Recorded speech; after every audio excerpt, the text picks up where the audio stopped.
All right, everyone, welcome back to another Star Wars Galaxy of Heroes video with Fat Phil, and today we're going to be talking about 5 modding tips for you to mod like a pro. I heavily, put some sarcasm there because I am not a professional at this game.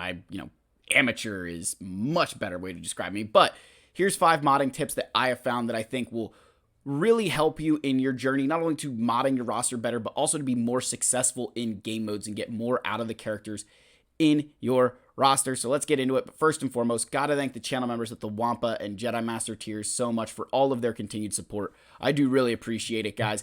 And of course, we can't do this if we don't bring those who are on the council, even if they aren't yet granted the rank of master. Thank all of you guys. From the bottom of my heart, it is much appreciated.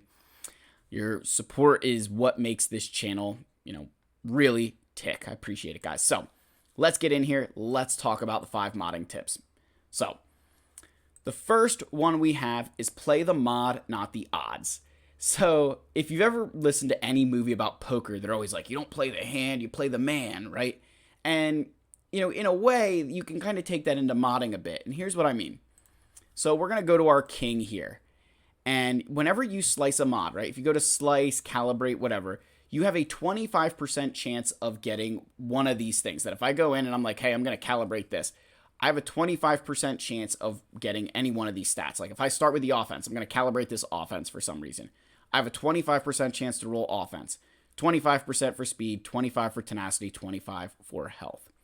So taking that into consideration, a mod like this for Wampa where all of these stats are desirable, me slicing it felt good at every single moment. Even if it didn't roll the speed or the offense, it was still stats that helped Wampa. So in this case, my character is getting better and better every single time because it's all stats that he wants.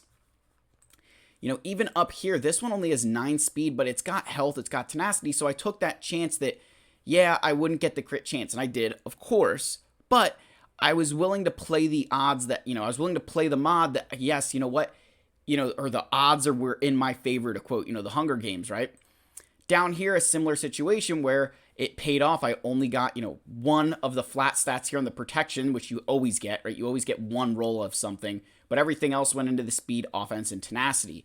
So this is those are just some examples where you play the mod. You want to slice the mods that have the potential to increase regardless of just your speed. And that's, in direct, comparatively to Padme's circle down here.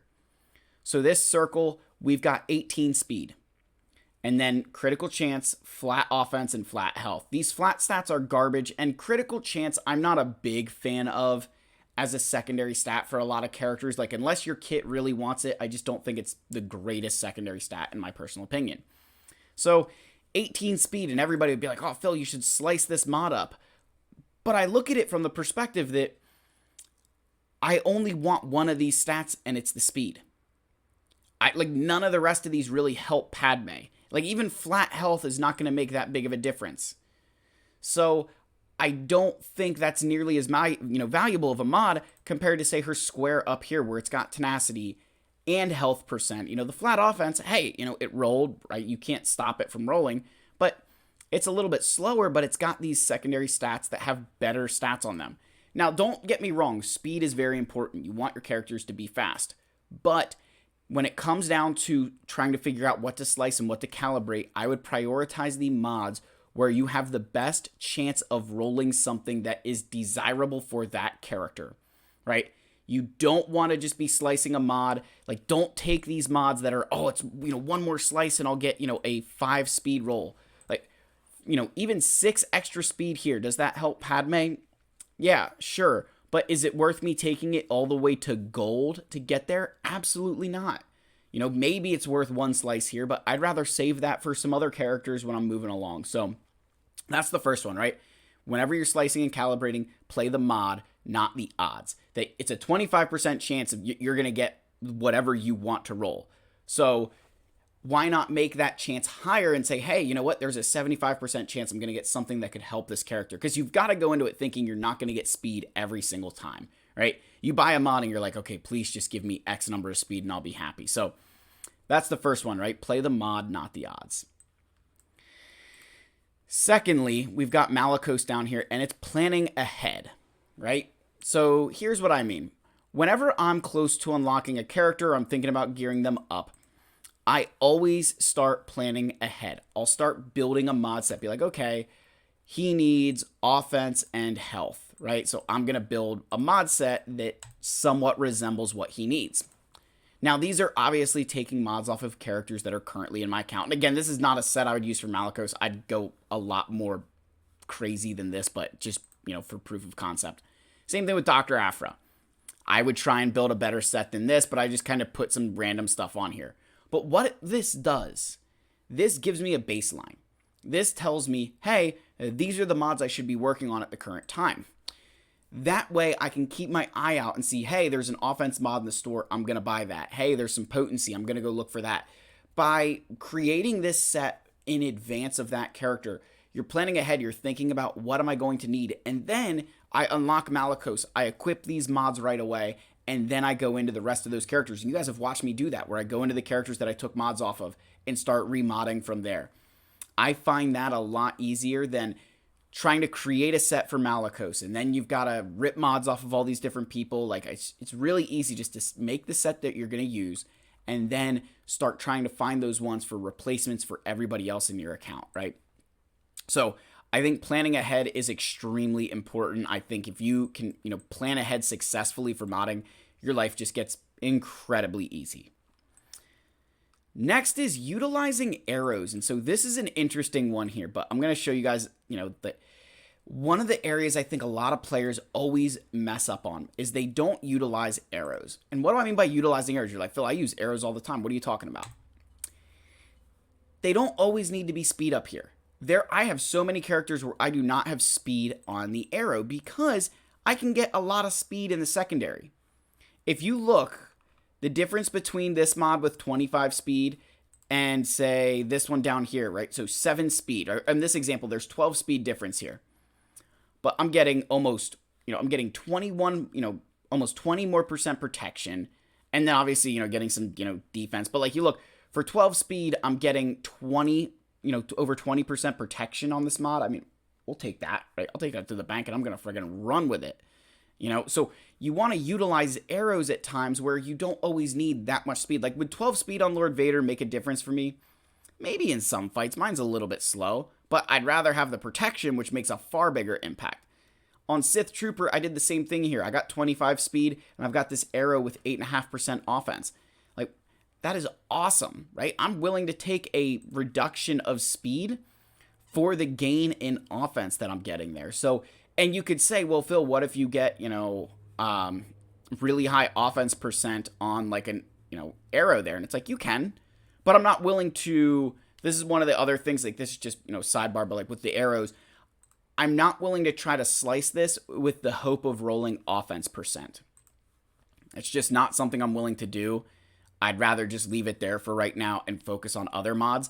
But again, I think you really want to utilize those arrows and utilize primaries other than just speed in those instances. Particularly some of those characters like, if you look here, you've got Drogon where I've got offense, Leia's got health, Palpatine protection, R2 health. Like when you go through, you see I'm trying to utilize offense and things.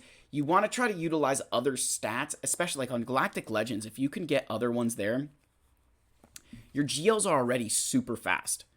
So an extra 12 speed on Lord Vader, there's not many fights where that actually makes a significant difference to me. In the grand scheme of things, it doesn't really make that significant of a difference to the way that I use my Lord Vader. So I just want to kind of make sure you guys understand that I think utilizing arrows beyond just speed is so crucially important to your success in Star Wars Galaxy of Heroes. It's something I've been trying to do more and more and more, especially as I'm continuing to grow. I'm looking for more of those mods, but I think it's a really valuable thing to do. All right, next is speed check. So speed checking is kind of this, I don't know, it's a weird thing to do. People won't like that I say it, but it's the truth. So let's take your Dash Rendar, for example. So my Dash Rendar is 352 speed. When I go over to Hondo here, obviously mine's level 1 gear 1, but a lot of players will get Hondo. And with his Grand Arena Omicron, he starts the encounter with 25% turn meter for each other scoundrel or smuggler ally. So in 5v5, he's starting with 100% turn meter. And then he can lead off with his ability where he's going to remove 20% turn meter from all enemies. So if your Hondo does that, your Dash Rendar is almost guaranteed to go before the enemy team. Even like, so you can take your speed mods off of your Dash and run offense there. That when you get new things, like when you get Hondo and you're going to equip that Omicron, I'd 1000% take your Dash and make him slower and add offense to him. I think you'll see a lot more results that way because you don't need the speed anymore. You know, my Jedi Knight Revan is 331 speed, which is a bit quick. I should be looking to maybe remove some of his mods for some other ones, right? Try and, you know, slow him down a bit. But, you know, he's a pretty fast character as it is. But, you know, 331, any higher, and I would make him slower. Why? Because he doesn't, you know, him going from like 331 to 338 is not going to improve my account that much. That's not going to make that much of a difference to a character like Jedi Knight Revan at that point. You know, what you got to ask yourself kind of this question of what is the purpose of your character at that speed? Like my Dash being what he is at 350 there. The whole purpose I have him there for is that I don't have Hondo, so I need him to be quick to try and outrun the enemy team, try and get, you know, plays going. Whereas when you have Hondo, you don't really need to worry about getting plays going. And with Jedi Knight Revan, because of the way we use him, like anything faster than 331 with all the speed gains he gets, it's just kind of unnecessary. There's not enough instances where you need that much speed. So that's why I would say as you're going through and you get to a character like, man, they're kind of way too quick, move some mods off, make them a little bit slower and put them on other characters. I promise you, the amount of people who have a super fast Mara Jade or whoever, and then their next slowest character is like is a significant drop off. They're hurting their account because you're putting all your eggs into one basket, and that's the one that you're like it can do one thing, right? So I really think that you need to speed check yourself at times and kind of say, do I need that much speed? Is it really that necessary? And then finally, you need to constantly pursue perfection. You need to recognize with mods that you will never have the perfect mods, that you will never be in a position where you are perfect. And I think so often a lot of players, they just kind of don't take modding seriously. They don't treat it like they should be in the pursuit of perfection. Let me show you what I mean. My Supreme Leader Kylo Ren has this mod down here.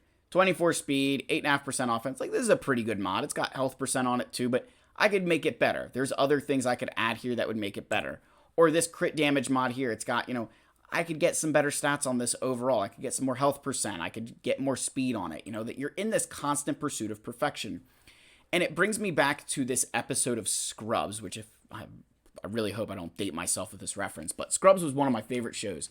And there's a scene where this doctor works in an ICU and he's had this super long shift and nobody has died for like a long period of time.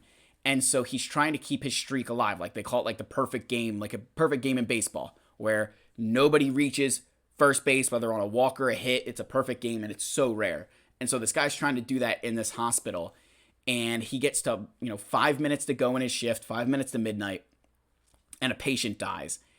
And the hospital's morale is really low, and another doctor's like, why don't we just wait and I'll call it in at 12:01 and you can have your perfect, you can have your perfect shift. And the doctor says, because that's not what we do. We're always in the constant pursuit of perfection. That's the game. It's better to know that it's still out there rather than accomplishing it. And I think that's the way we need to treat modding. That it's the constant pursuit of perfection that keeps us going. That it's the goal. And that is a lesson for your life even, right? To be in the constant pursuit of perfection. As I mentioned this, on the channel for times, I am a believer. Whether you are or not, I hope that doesn't change how you feel about my Star Wars Galaxy of Heroes channel. And if it does, I'm sorry. But, I'm not going to hide who I am.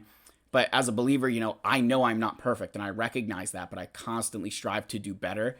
And that's exactly what you should take into modding, right? Constantly strive to be better. And if you can do that, if you constantly strive for that, you will get better.